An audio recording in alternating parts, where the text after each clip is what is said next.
Have you ever felt too small to win? Too weak? Too poor? Or simply too ordinary for the challenges ahead? The world often teaches us that the biggest, strongest, and most powerful people always prevail. But throughout history, there have been moments when intelligence defeated strength, when patience defeated aggression, and when the smallest challenger changed everything. Today, Finn, Rowan, and Elara discover one of the oldest stories in the highlands of West Sumatra, a story about a kingdom, a challenge, and a buffalo no one believed could win. After leaving the rugged coast where they learned the tragic story of Malin, the trio journeys deeper into the green heart of the highlands. The air here is thin and cool, smelling of wet earth and pine. Terraced rice fields stretch across the hills like giant stairs built for gods. Finn watches the local life with intense curiosity, his eyes scanning the horizon for the next lesson. Rowan walks with a steady, rhythmic pace, his eyes reflecting a man who has seen many roads, but still finds beauty in the new ones.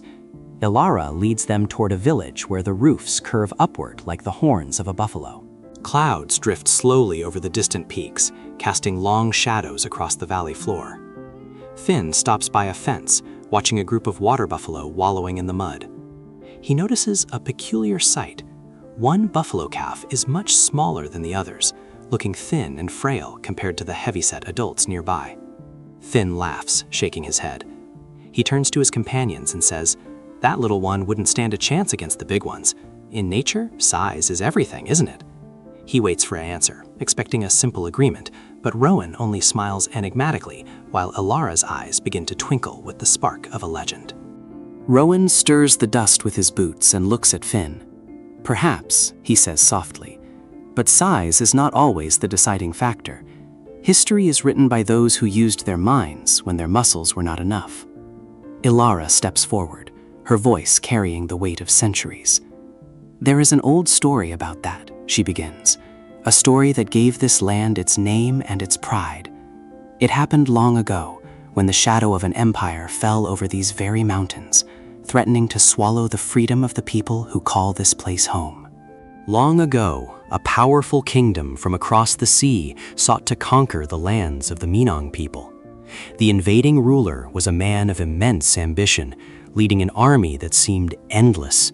They brought with them thousands of soldiers, sharp steel weapons, and heavy armor that glinted in the tropical sun. But more terrifying than the men were the war elephants, massive beasts that could crush a house with a single step. The Minang people, living in their peaceful villages, were hunters and farmers, not a standing army of conquerors. They knew that a direct battle would mean certain annihilation. As the invading army drew closer, fear spread across the villages like a wildfire. Mothers held their children close, and the men sharpened their farm tools, knowing they were no match for the invaders' spears. Many believed defeat was inevitable, and some suggested they should simply flee into the deep jungles or surrender their sovereignty to save their lives. The Council of Elders met in the dead of night, the air thick with tension and the smell of damar torches. They needed a miracle, or they needed a plan so brilliant that it defied the logic of war. Instead of preparing for a bloody clash, the Minang leaders did something unexpected. They sent an envoy to the invading king with a unique proposal. "Why waste the blood of thousands?" they asked. "Let us settle this land dispute with a contest of strength, a buffalo fight. One buffalo from your side and one from ours. The winner of the fight shall determine the future of this land. If your buffalo wins, we surrender. If ours wins, you leave us in peace forever." It was a gamble of the highest order, staking the entire nation on the horns of a single animal. The invading king laughed when he heard the proposal. To him, victory seemed not just likely, but certain. He had access to the finest livestock in the world and the resources of a vast empire. He believed the Minang people were simply delaying the inevitable out of cowardice. With a wave of his hand, he accepted the challenge, mocking the small kingdom for its foolish hope. He ordered his men to find the most terrifying creature in the land to represent his claim. He wanted a display of dominance that would be remembered for generations. The king's men searched far and wide until they found a buffalo of legendary proportions.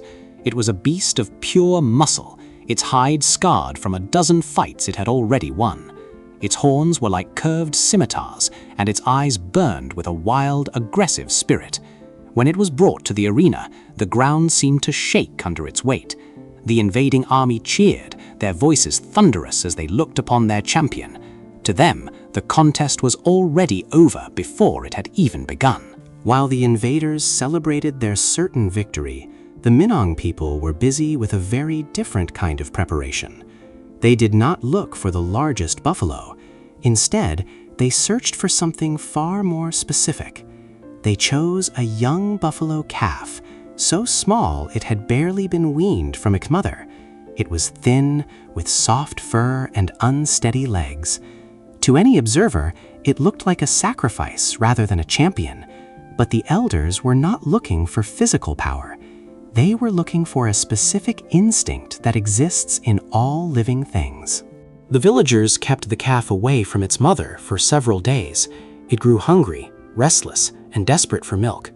This was the first part of their plan, to create a hunger that would drive the small creature forward with unstoppable momentum. But they didn't stop there.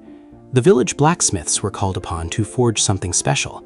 They crafted small, razor-sharp blades, light enough not to hinder the calf, but sharp enough to cut through the thickest hide. These were the horns that would change history. On the day of the contest, the arena was packed with thousands of spectators. The invading king sat on a high platform, looking down with a smug grin. The massive war buffalo was led into the center of the field, pawing at the dirt, and let out a roar that chilled the blood of the villagers.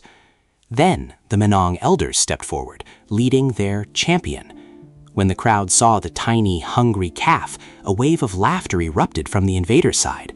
"Have they surrendered already?" people whispered in the back rows. The signal was given. The massive buffalo stood its ground, confused by the tiny creature in front of it. It expected a rival to clash horns with, a worthy opponent to crush. But the calf saw something else entirely. In its hunger and desperation, it didn't see a monster. It saw a source of life. Mistaking the giant buffalo for its mother, the calf let out a high-pitched cry and charged forward with all the speed its small legs could muster. It wasn't an attack of aggression, but a desperate search for nourishment.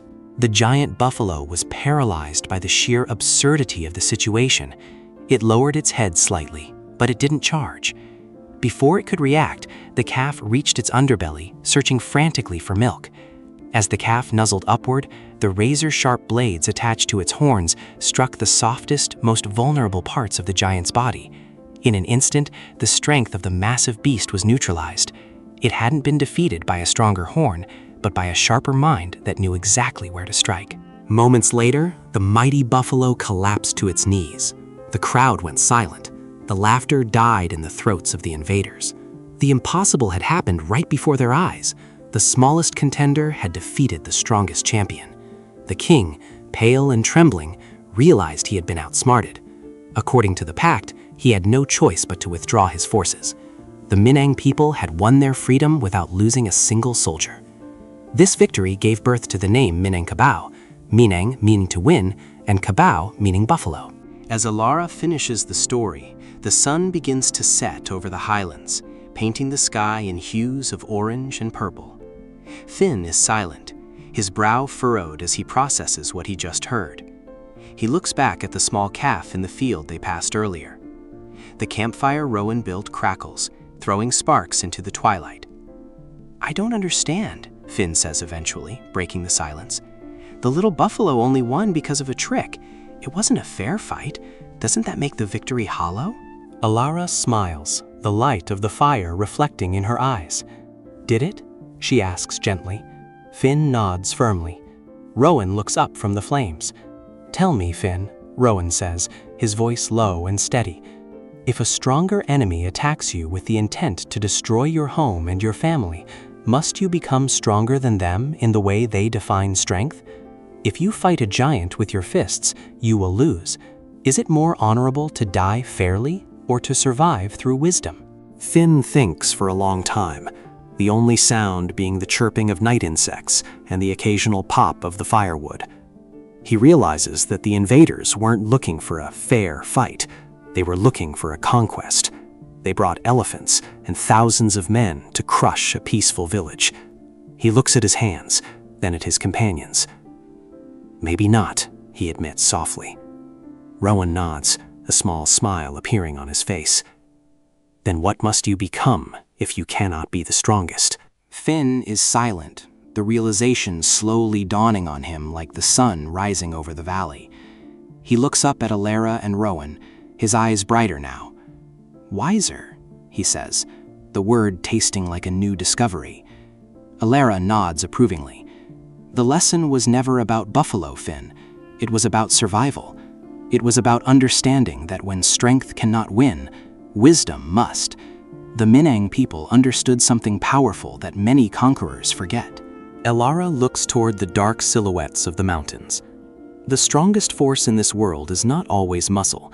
It is not the weight of an elephant or the length of a sword. The strongest force is often understanding.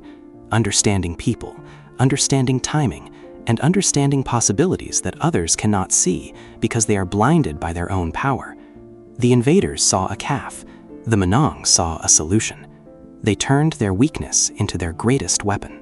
Many people spend their entire lives trying to become bigger. They want more money, more influence, and more power to intimidate others. They believe that being the giant buffalo is the only way to be safe. But true wisdom asks a different question. What if the answer is not more force? What if the answer is better thinking? What if your perceived smallness is actually your greatest advantage, because it allows you to move in ways the giants never expect? The little buffalo reminds us that intelligence can overcome obstacles that strength never could. It teaches us that when we are faced with a giant problem, we shouldn't just look for a bigger hammer. We should look for the hidden connection, the unobserved vulnerability, and the path of least resistance. Sometimes the smallest challenger doesn't just win a fight. They change the course of history and redefine what it means to be powerful. As the trio prepares to continue their journey deeper into the archipelago, Finn feels a sense of clarity he didn't have before. He realizes that being small or ordinary isn't a limitation, it's a perspective. Rowan and Elara walk beside him, their presence a reminder that wisdom is a journey, not a destination. They leave the village of the curved roofs behind, but the story of the buffalo stays with them, etched into their hearts like the carvings on the Rumah Gadang. So the next time you feel outmatched by life, remember the highlands of West Sumatra. Remember that force wins battles, but wisdom wins generations. You don't need to be a giant to change the world. You just need to see the world differently. Thank you for joining Finn, Rowan, and Elara on this journey. If this story spoke to you, consider sharing it with someone who needs to find their own hidden strength today. Before you go, don't forget to hit the like button if you enjoyed this legend, and subscribe to join us for episode 3 of Wisdom of the Archipelago. What's a giant you're facing in your life right now? Let us know in the comments how you might apply wisdom instead of force. Until next time, keep seeking, keep wandering, and keep the stories alive. See you in the next valley.